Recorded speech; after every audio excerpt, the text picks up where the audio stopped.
In a bustle of dusty streets and hurried feet, word spread like wildfire. The teacher was coming. Hopeful eyes peered from behind weathered doors as Jesus and his disciples pressed through the crowd that filled the small town of Capernaum. A paralyzed man, carried by 4 devoted friends, was among them. People blocked their way. Still, the friends would not be turned away.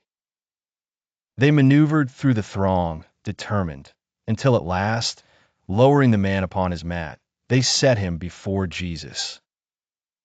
Murmurs swirled. Would the teacher heal? Softly, Jesus said, "Take heart, son, your sins are forgiven." Gasps burst from the crowd. Eyes of the village scribes narrowed.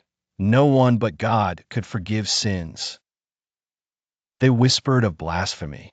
But Jesus, reading their hearts as easily as the pages of an open book, met their gaze. Which is easier, to say your sins are forgiven, or to say, get up and walk? But I want you to know the Son of Man has authority on earth to forgive sins. He turned to the paralytic, warmth in his voice. Rise, pick up your mat, and go home. Instantly, strength surged through wasted limbs. The man rose, mat in hand, and the crowd's amazement exploded into worship, for such power had never been seen. As Jesus moved on, he noticed Matthew, a tax collector, sitting behind his coin-littered booth, scorned by his own people. Jesus simply spoke, "Follow me." Without hesitation, Matthew pushed aside silver and ledgers and joined him. That evening, in Matthew's home, laughter and conversation mixed with the clink of glasses as outcasts, tax collectors, and known sinners reclined at the table with Jesus. The pious looked on, their faces drawn in disdain.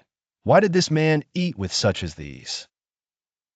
Jesus looked at them, kindness and steel in his voice. It is not the healthy who need a doctor, but the sick. Go learn what this means. I desire mercy, not sacrifice. For I have not come to call the righteous, but sinners. Later, disciples of John approached. Why did Jesus' followers feast while others fasted? Jesus smiled, offering the image of a wedding feast, the friends of the bridegroom celebrating while he is there. No one sews new cloth to old robes, nor pours new wine into cracked skins. New life required new ways. As questions faded, a ruler, Jairus, fell at Jesus' feet, desperation racking his voice. His daughter was dying. Before Jesus could rise, a woman, sick for 12 years, pushed through the press of bodies. With trembling faith, she touched the edge of his cloak. Instantly, she felt her illness leave. Jesus turned, his eyes meeting hers. "Take heart, daughter. Your faith has healed you." At Jairus' home, mourners wailed. "The girl is not dead," Jesus said. "She is sleeping." Laughter met his words. Undeterred, he took her hand. Life returned, and the house was filled with shouts of astonished joy. As Jesus left, 2 blind men dogged his steps, crying mercy. In a shadowed room, Jesus asked, "Do you believe I can do this?" Breathless with hope, they nodded. He touched their eyes. "According to your faith, let it be done to you." Sight poured in where darkness had ruled. News spread until all the region knew.